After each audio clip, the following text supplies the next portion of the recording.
আসসালামু আলাইকুম এভরিওয়ান। একটা মেঘাচ্ছন্ন সকালবেলা আমি আর আমার হাজবেন্ড রিকশায় চড়ে যাচ্ছি নতুল্লা বাস স্ট্যান্ড, কারণ আমরা আজকে যাচ্ছি ঢাকাতে।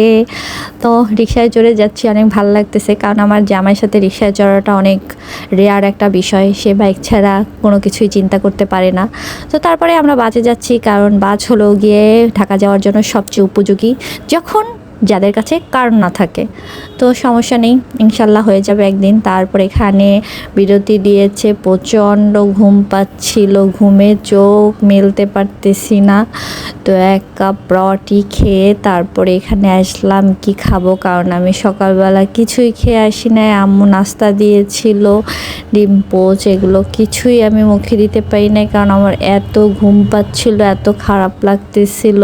তো না খাওয়ার পরে আগে চাটা খেয়ে নিলাম, তারপরে কিছু কিনে নিলাম। তো এইখানেও দেখলাম প্রচণ্ড মেঘ করেছে, যে কোনো সময় বৃষ্টি নামতে পারবে। তো গাড়ি ছেড়ে দিয়েছে, গাড়ির ভিতরে ঢুকে স্যান্ডউইচ নিয়েছিলাম, তো স্যান্ডউইচ খাবো। তো আমার জামাই কি যেন আমি বলতেছি, পাশে বসে হাসতেছে, তো তাকে একটু খাওয়াই দিলাম, তার জন্য আনছি। তারপর আমারটা দিয়ে একটু ভালোবাসা বাড়ানোর জন্য একটু মুখে দিয়ে দিলাম। তারপর কি চলে আসলাম ঢাকাতে। অনলি 3 আওয়ার্সে চলে আসছি আলহামদুলিল্লাহ। বাট এসেই পুরা জ্যাম ওয়েট করতেছি, কারণ যাচ্ছে হলো গিয়ে উপদেষ্টারা। তারপরে ক্যান্টনমেন্টের ভিতরে ঢুকে আন্টির বাসায় চলে আসলাম। গরমে ঠান্ডা ঠান্ডা লেমন শরবত খেয়েছি। তারপরে অনেক ভাত, মাছ, তরকারি, আরও কী আন্টি মাংস রান্না করছে সেগুলো পেট গাদায় খাইয়া আধা ঘন্টা না 1 ঘন্টার মতো রেস্ট নিয়েছি।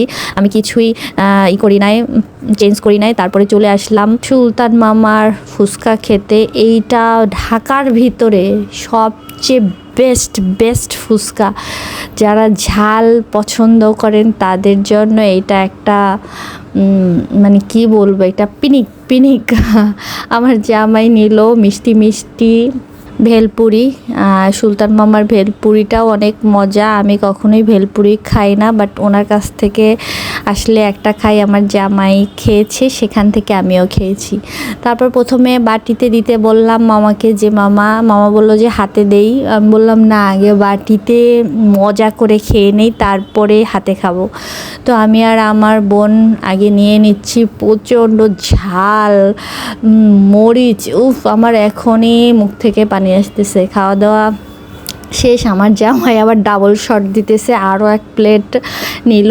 আর এইখানে এই লোকটার হাতে আসলেই জাদু আছে, জাদু। মানে বোম্বাই মরিচ এত পরিমাণ দেয়, তারপরেও কোনো অংশে খারাপ লাগে না, মনে হয় শুধু খেতেই থাকি। এখানে বুজোকে খাবার দেওয়া হচ্ছে। আমার বোনও আয়না বিস্কুট দিতেছে, আর ফুচকা দিল মামা। ফুচকাগুলো কচর মচর করে খাইলো। আমার ভিডিও যারা দেখেছেন বুজোকে চেনেন। আমার বোন সব সময় বুজো আর বুজোর এই ভাইটাকে খাবার দেয়, আমি গেলেও বুজো এত ভালো। তারপর কি হাতে দিচ্ছে মামা আর 1 প্লেট। এই হাতে দেওয়ার পিনিকটা আরও বেশি ভাই, এইটা জাস্ট মাথার ভিতরে একটা শট করে। এইখানে যারাই আসে তারাই মামার হাতে খাওয়াটা খুব বেশি পছন্দ করে, এবং এই হাতে খাওয়াটার মনে হয় মামা আরও 100 গুণ মরিচ বেশি দিয়ে দেয়। তো ঝালে আমরা আবার খাচ্ছি ওই যে আইস ললি, কারণ মাথা পুরা হ্যাং হয়ে গেছে। তারপর কি করব, আন্টির বাসায় তেমন কিছুই নিয়ে যাই নাই। পরে চিন্তা করলাম হাঁটতে হাঁটতে মিষ্টি খাবো, মিষ্টি নিজেরাই পছন্দ মতো কিনে নিয়ে যাই।